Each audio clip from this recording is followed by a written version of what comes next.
As of this moment, we are at war. Welcome back to the channel, Cosmic Core, and welcome everyone new to the channel. We are going to continue with our retrospective of where Battlestar Galactica started, where it has gone, and where it is yet to go. And as always, if you have never seen anything Battlestar Galactica, there are spoilers ahead. We hope you had an opportunity to see part 1 of our Battlestar Galactica Then and Now series, and if you haven't had a chance to see it, I've posted the link in the description below. And we have just one request. If you enjoy our videos, please be sure to drop a like and a share, and if you would like to support the channel further, please be sure to subscribe. It's one click for you, but it means the world to us. Now, let's get to part 2 and rejoin our ragtag fugitive fleet. As we all know, the Battlestar Galactica franchise started with the original series in 1978, coming from the mind of Glenn A. Larson. But even before the 1978 series, showrunner Glenn Larson had a vision for the show in the 1960s. The earlier 1960s concept was titled Adam's Ark.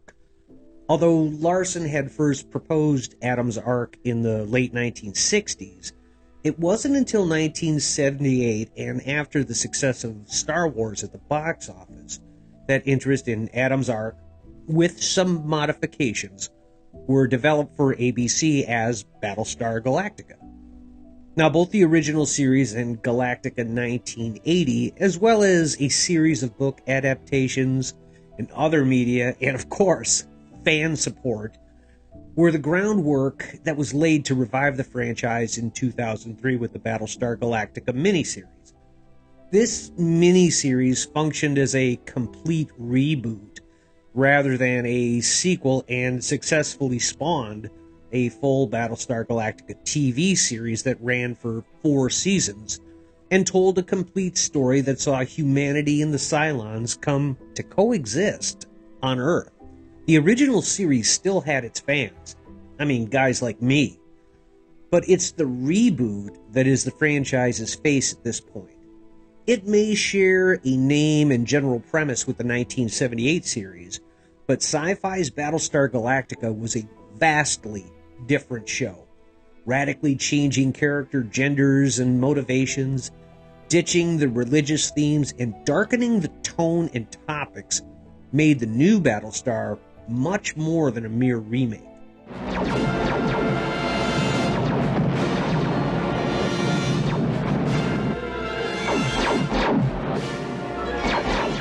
Now, there were a number of changes that came about starting with the 2003 miniseries, but there were also a number of things that remained the same. For example, the 12 colonies and their destruction at the hands of the nefarious Cylons, the original Cylon designs, and yes, the original Cylons and their raiders do show up later in the 2004 series. The original Viper designs were prominent in the show as they could not be networked together for the Cylons to influence. Although, if we're being technical, fun fact, the original Viper design for 1978 was actually the ship that became the Starfighter in another Glenn A. Larson TV show, premiering on NBC in 1979. That show was Buck Rogers in the 25th Century. The Battlestar Galactica and the Battlestar Pegasus surviving the attack on the 12 colonies. Commander Adama's family, specifically his 2 sons Apollo and Zach. A ragtag fleet searching for Earth, relentlessly pursued by the Cylons. A character who betrays humanity, albeit intentional or not, named Baltar. A struggle for survival for the remaining colonists of the 12 colonies. Supply rationing as a plot point. And finally, a kid named Boxy. But only in the 2003 miniseries, and without a chimpanzee in a Daggett suit. Sorry, Muffet.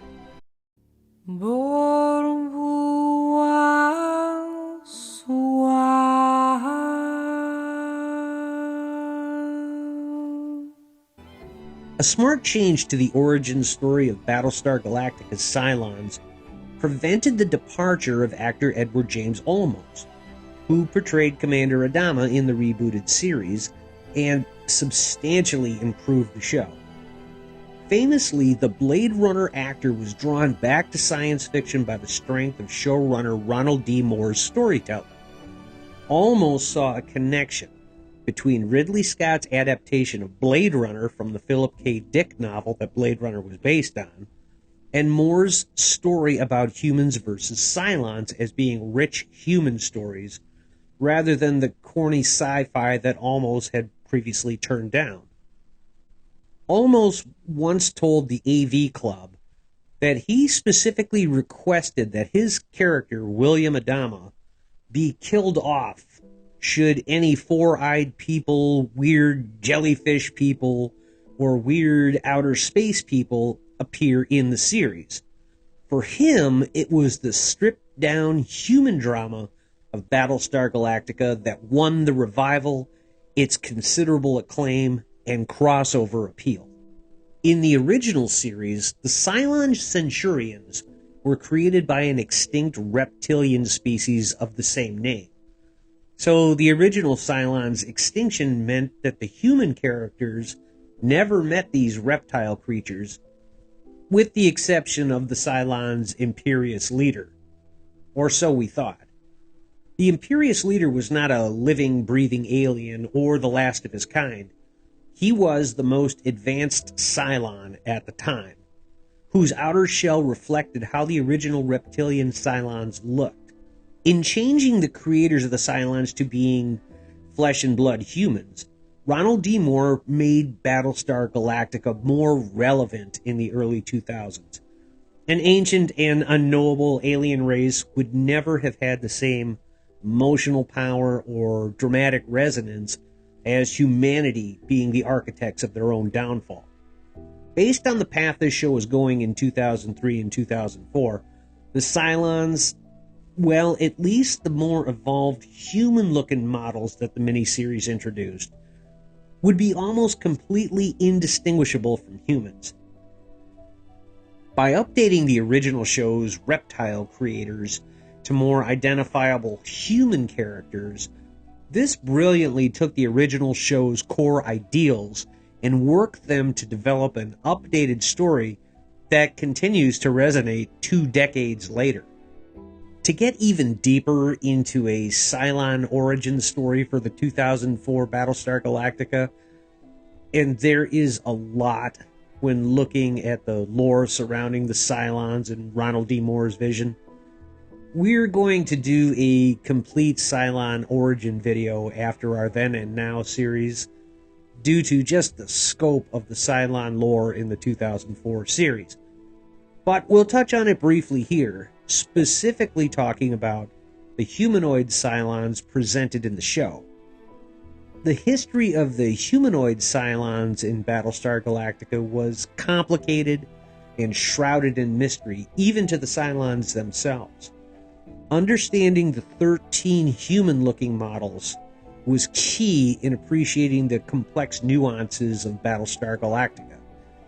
And they can be understood as 2 groups: the original, or better known as the Final Five, who came into existence 2,000 years before the show begins, and the other 8, of which only 7 of whom are ever seen and were dubbed the Significant 7 by producers.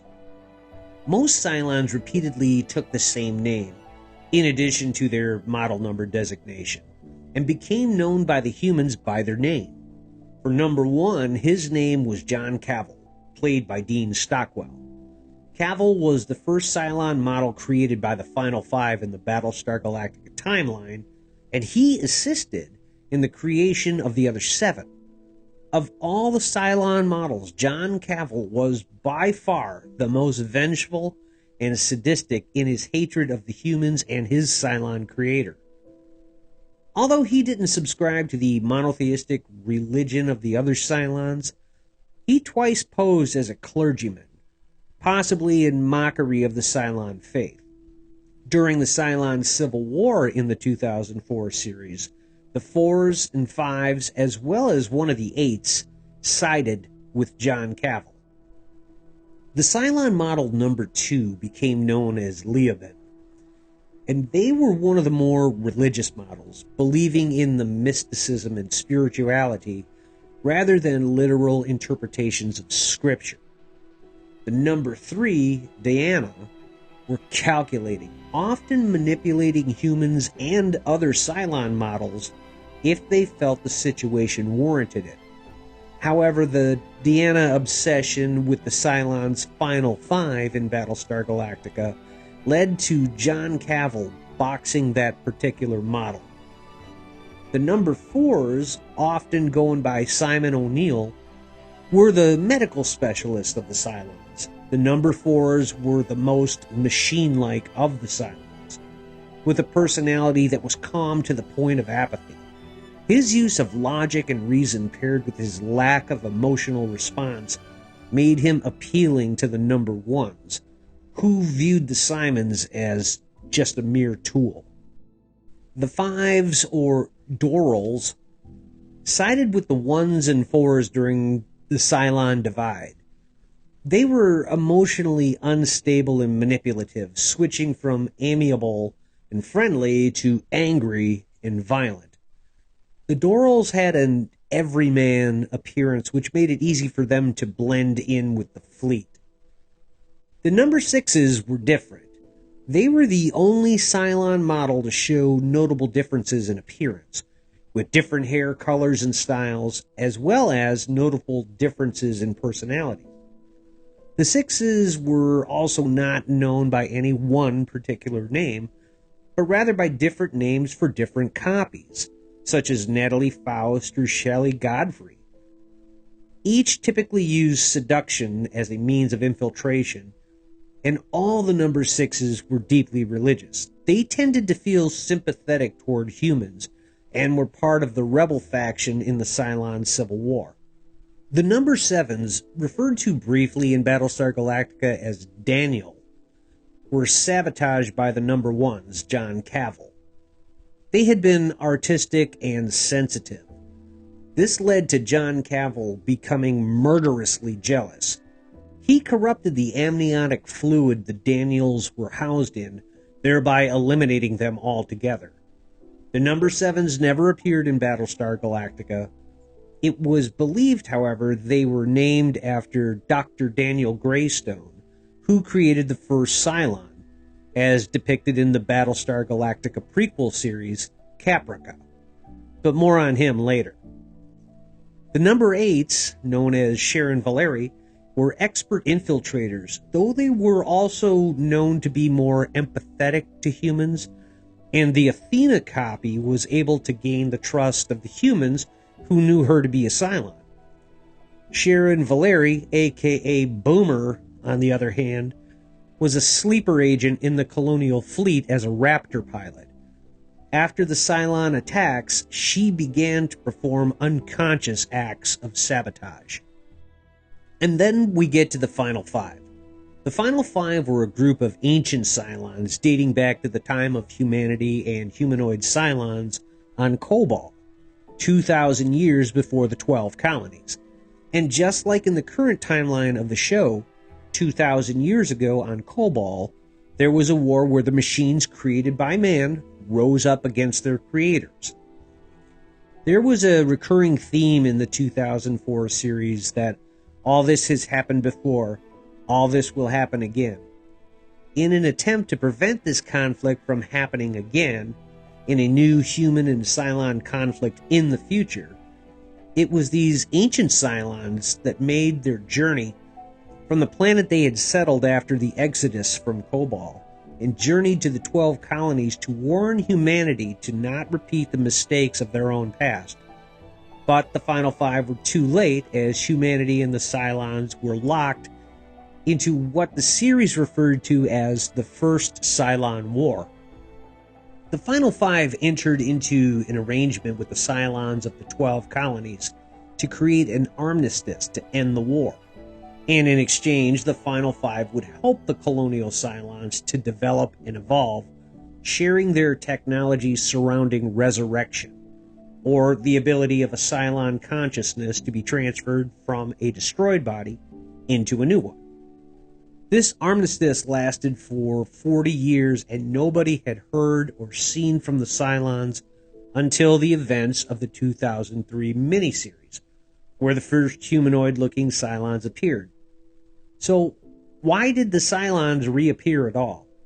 Well, ultimately, the Final Five were betrayed by the number ones, the John Cavill model, who became disillusioned with the Final Five, wiped their memories, and placed them throughout the colonial fleet, unaware of their existence as Cylons. There is so much rich lore surrounding the Final Five that they really deserve their own video with a deeper explanation. Coming soon. However, we will identify the Final Five here, who were Samuel Anders, who was an athlete who'd been training on Caprica when the Cylon attack on the 12 colonies occurred. Later, he had become a freedom fighter before being rescued from Caprica by Kara Thrace, whom he later married. Tori Foster was introduced to the show as the aide to the president of the colonies, Laura Roslin. Saul Tigh was the executive officer of the Galactica and a skilled battle manager and tactician, with a long-standing friendship with Commander Adam. Galen Tyrrell, also called the Chief, was the highest-ranking NCO or non-commissioned officer on Galactica. He was respected and well-liked, and he greatly admired Commander Adam. And rounding out the Final Five was Ellen Tigh, the wife of Colonel Saul Tigh, the executive officer on Galactica. She tended to use her flirtation to advance her and Saul's personal positions. Did you know when Tigh gives Ellen that poison that she was one of the Final Five? No. No, because she was fired. I mean, the Final Five was a late blooming idea in the show, honestly. I mean, this is just how the show was developed. You know, if you want to know how the sausage is made, this is how sausage is made. And so was the CIC always the Opera House? No. A lot of these were images or thoughts or ideas that were either born in the writer's room, in discussions among the staff, or somebody sort of created them on the page, or someone had a suggestion, and they sort of worked their way into the fabric of the show, and you would say, that's an interesting idea. I'm not quite sure what it means, but I love the iconography of it. The Opera House was something that actually Michael Reimer, the director, came up with, you know, as a place to put Baltar, and I don't even remember what the original iteration of that was, but there were various versions, and we say, oh, well, this is interesting, and I like this, the symbolism of it, and there's something here to be mined later. We like what it sort of does in this episode and where it's taking us, but we don't feel obligated to know exactly what it means right now. What Ronald D. Moore did in guiding the creation of this lore is fantastic. It's very rich and does feel like something out of an ancient historical or religious text. It really deserves its own video because I feel like I'm only scratching the surface of the lore here. If you would like to see a Cylon Origins video, let us know in the comments below. Your own medicine. That was an unexpected move. He is a very good warrior. That is a small consolation. Ah, Starbuck. Everyone's favorite Colonial Viper pilot in 1978. Dirk Benedict portrayed Lieutenant Starbuck in the original series, and was essentially the show's equivalent to Han Solo. A smug womanizer who was fond of gambling, smoking, and getting in and out of dogfights in space, which made him both a well-respected character within the show, as well as a popular character in the fandom. Starbuck was completely changed for the reboot, moving away from the more cowboy-centric character for a completely different, more new age idea. This new female Starbuck, played by Katie Sackhoff, was named Kara Thrace, with Starbuck being her call sign. Thrace had an extremely rugged, battle-hardened appearance, the opposite of the original Starbuck's paparazzi-ready appearance. On a side note, there was a touching passing of the torch or in this case, passing of the cigar, that was captured in a photo back in 2003, when both Starbucks, Katie Sackhoff and Dirk Benedict, were photographed enjoying some coffee and exchanging a cigar in a Starbucks. Starbucks and a Starbucks. Classic. Dirk Benedict, however, was less positive about the Battlestar Galactica reboot. In an article for Dreamwatch, Benedict called the reboot bleak, miserable, despairing, angry, and confused, and stated he felt emasculated by Battlestar Galactica's Starbuck now being female. Interestingly, Benedict also noted that the contemporary Battlestar Galactica reboot reflected the politics and morality of today's world, as if this were worse than the late Richard Hatch's well-intentioned but outdated Second Coming project being locked in a world of yesterday would have been. However, for some, gender swapping some of the characters was a choice that was initially incredibly controversial. Eventually, however, Kara Thrace's character won over fans, making her one of the show's standout protagonists. But by the end of the series, the question became, what was Starbuck really? More on that in part 3. I have examined your epistle, suggesting you would be able to locate the humans. Why, yeah. Oh, yes. I think as they do. I know where they will go, what they must do. I find your reasoning logical. In the original series, Lord Baltar, sometimes referred to as Count Baltar, portrayed by the great John Colicos, was an almost Luciferian villain who had betrayed the humans to the Cylons. And in exchange for his treachery, the Cylons would spare his home colony and have him installed as resident dictator. He eventually forms a truce with his bitter rival, Commander Adama, turning against the Cylons and giving the humans vital information on them. Now, unlike the 2004 series, in 1978, there was no question that Baltar was the villain that mercilessly betrayed humanity. And John Colicos delivered such a powerful performance of the character's treacherous villainy that he had to be rebooted with the show simply because the show could not be redone without Baltar present as a character. In the original 1978 series, Lord Baltar has a relatively prolific life as a member of the Quorum of the 12, the ruling body of the colonies. He apparently financed and plotted many expeditions and surveys throughout the Seranus galaxy, which is the home galaxy of the Colonials and the Cylons. For many years, Lord Baltar plotted to use the Cylons as his iron fist to bring down the colonies under his dictatorship. And he saw his opportunity by using the Scimitar Peace Accord as a ruse to taking advantage of both the Colonials and the Cylons, managing to convince the humans of the 12 colonies that the Cylons only wanted peace and builds excitement towards the treaty, as well as giving the Cylons what they want, the eradication of the threat of the life form known as man. The Cylons take this opportunity in earnest. However, the Cylons simply consider Baltar a pawn to be used up once moved. His plans for domination destroyed, Baltar is thanked by the Imperious leader for his efforts by scheduling Baltar for public execution, at least in the theatrical release. In the series run on television, the new Imperious leader spares Baltar's disheveled life and put him in command of a Cylon base star to seek the human remnants that escaped the destruction of the 12 colonies. Baltar is spared essentially because the Imperious leader believed that to find the humans, another human was needed that would think as their prey did.